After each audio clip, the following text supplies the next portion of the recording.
Hi and welcome to Deep Learning from Scratch. This is Fahad Hussain.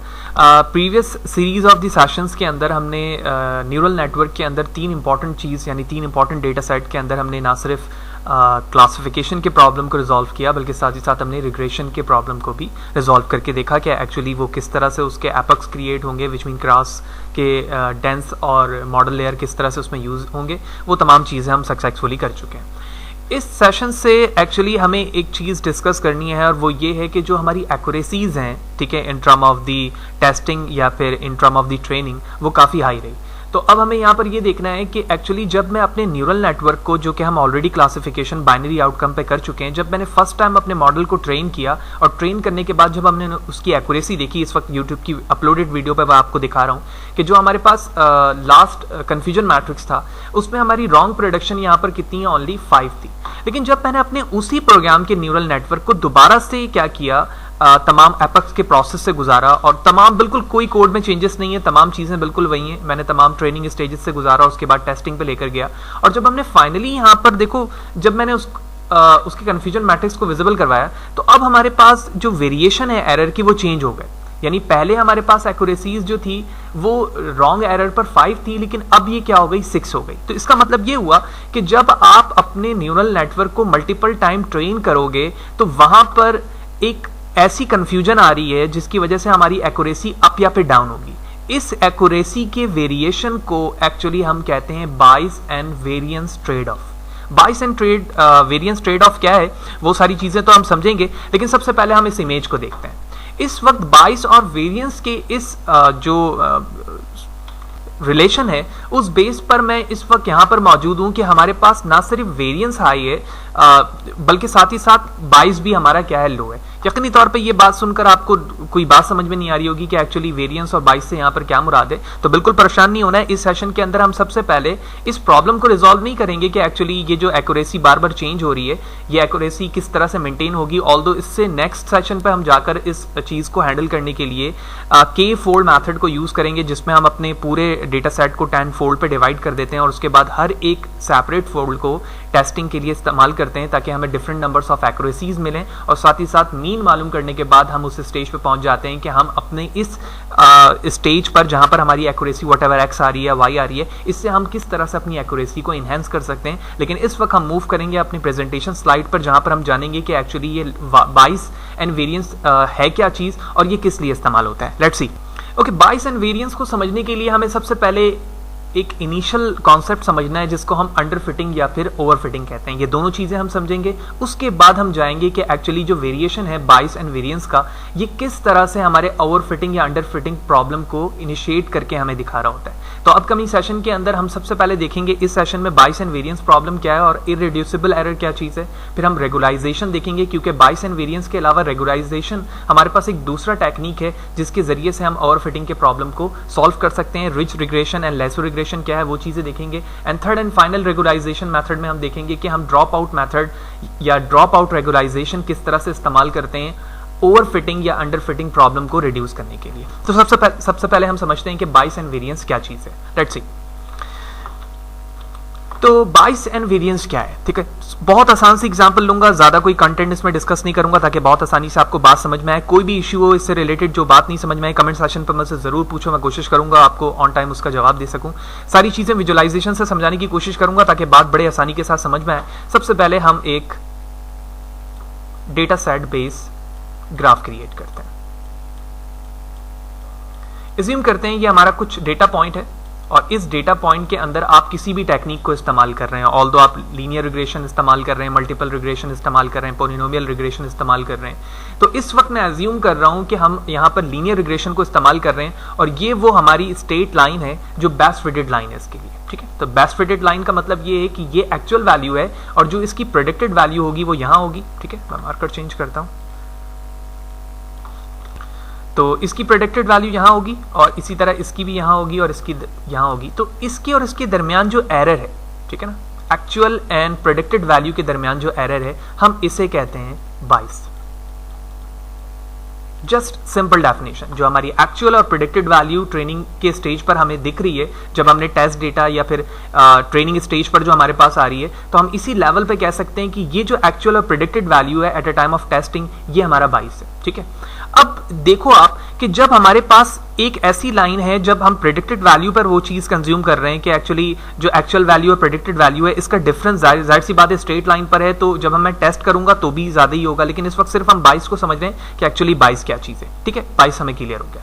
अब assume करो एक नई value आती है यहाँ पे इन फ्यूचर, विच मीन अब मैं इसी मॉडल को अपने टेस्टिंग स्टेज पे जाकर टेस्ट वैल्यू पर प्रेडिक्ट करना चाह रहा हूं। तो ये हमारी एक टेस्ट वैल्यू है, फिर ये एक टेस्ट वैल्यू है, ये भी एक टेस्ट वैल्यू है और ये भी एक टेस्ट वैल्यू है। जब हमारे पास टेस्ट वैल्यू आई तो यकीनी तौर पे ये जो स्ट्रेट लाइन है इसमें वेरिएशन आएगी। वेरिएशन से मुराद ये है कि यकीनी तौर पे अब जो हमारी बेस्ट फिटेड लाइन होगी वो ये रेड वाली नहीं होगी, बल्कि मुमकिन है कि ये लाइन बन जाए, या फिर नई वैल्यू कोई आए तो ये लाइन बन जाए, फिर ये लाइन बन जाए, ये लाइन बन जाए एंड सो ऑन। इसमें वेरिएशन आती रहेगी। तो आप यहाँ वेरिएशन जो है ना, ये जो पूरी वेरिएशन है इसको हम कहते हैं वेरिएंस, इन शॉर्ट VAR से इंडिकेट कर रहा हूं। तो ये बिल्कुल सिंपलेस्ट डेफिनेशन हमने यहाँ पर डिस्कस की कि एक्चुअली जब हम अपने ट्रेनिंग स्टेज पर होते हैं और ट्रेन करवा रहे हैं मशीन को, तो उस वक्त जो एक्चुअल और प्रेडिक्टेड वैल्यू के दरमियान डिफरेंट है वो हमारा 22 है, और जब हम टेस्टिंग स्टेज पे कोई इनिशियल वैल्यू या इंटरनली कोई वैल्यू उसमें ऐड कर रहे हैं और उसमें जो वेरिएशन आ रही है जो लाइन में,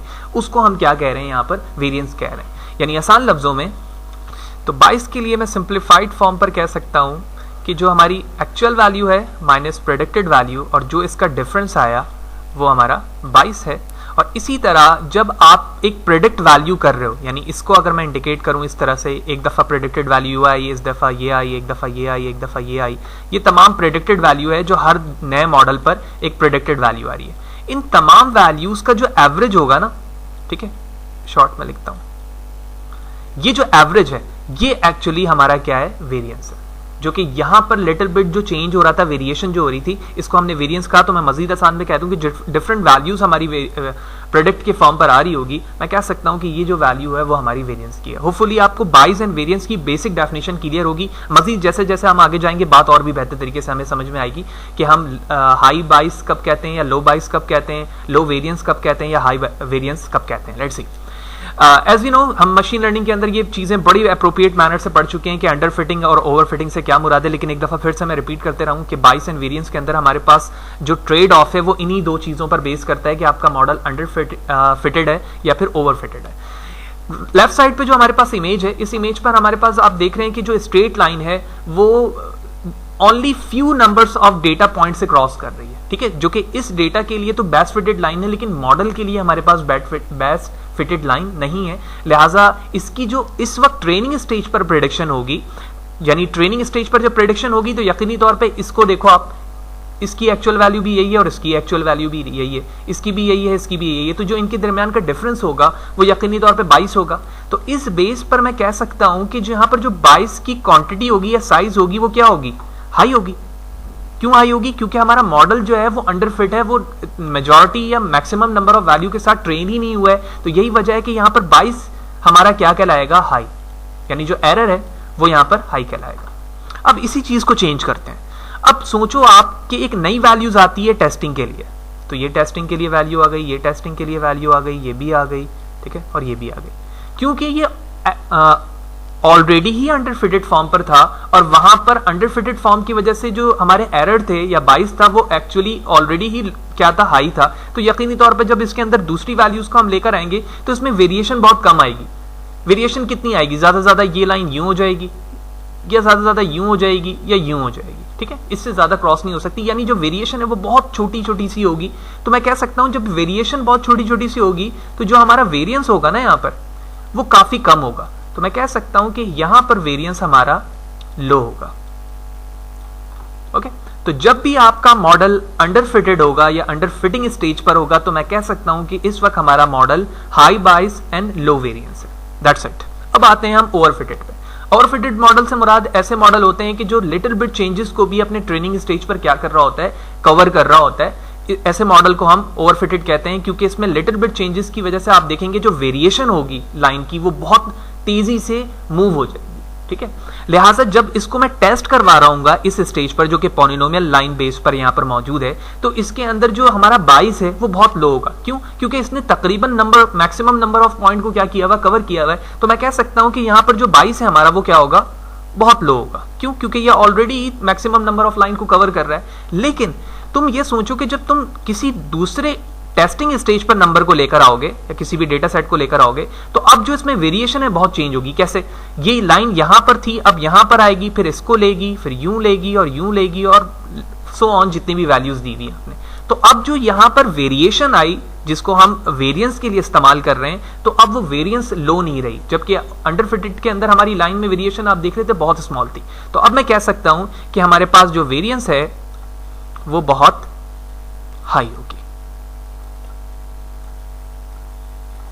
तो ये सिंप्लीफाइड डेफिनेशन थी कि एक्चुअली हाई बाइस या लो वेरिएंस कब होता है, लो बाइस या फिर हाई वेरिएंस कब होता है, जो कि हमने यहाँ पर बिल्कुल बेहतर तरीके से विजुलाइज करके भी देखा। होपफुली ये तमाम चीजें आपको क्लियर हुई। कोई भी मसला कमेंट सेशन पे जरूर पूछो, मैं कोशिश करूंगा कि उसको और बेहतर तरीके से तुम्हें बता सकूं, जो भी कंफ्यूजन है उस टॉपिक पे। अब सवाल ये पैदा होता है कि एक्चुअली हमारे पास जब हाई बाइस या लो वेरिएंस है तब भी हमारा मॉडल अप्रोप्रिएट नहीं है, और इसी तरह जब लो बाइस है और हाई वेरिएंस है तब भी हमारा मॉडल अप्रोप्रिएट नहीं है। तो एक्चुअली हम किस मॉडल को कहेंगे कि वह अप्रोप्रिएट है?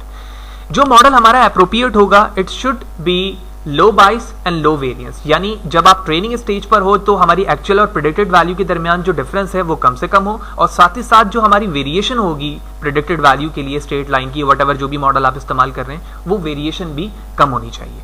तो नॉर्मली जो हमारे पास मॉडल जब डिजाइन होते हैं तो उसमें जो बाइस या वेरिएंस के दरमियान ट्रेड ऑफ का कॉन्सेप्ट इस्तेमाल किया जाता है। वो ट्रेड ऑफ का कॉन्सेप्ट इसीलिए उसको कहा जाता है कि ट्रेड ऑफ हम ऐसे कॉन्सेप्ट को कहते हैं कि जिसमें एक चीज को बढ़ाने से दूसरी चीज कम हो जाए या दूसरी चीज को बढ़ाने से पहली वाली चीज कम हो जाए। ठीक है, तो यही वजह है कि इसके अंदर जो साइंटिफिकली या जो तरीके हैं वो डिफरेंट तरीकों से इस्तेमाल किए जाते हैं, जिसमें आप इस इमेज पे भी देख रहे हो कि चार हमारे पास मॉडल्स हैं। इन चारों मॉडल्स के जरिए से हम अपनी मशीन को या अपने मॉडल को हैंडल कर रहे होते हैं कि एक्चुअली हमारा मॉडल किस तरह का होना चाहिए, जैसे कि मैंने डिस्कस किया। लेकिन इसके अलावा तीन अलग अलग फॉर्म्स पे भी मॉडल हो सकते हैं। तो इस मॉडल पे आप देख रहे हो लो बाइस एंड लो वेरिएंस।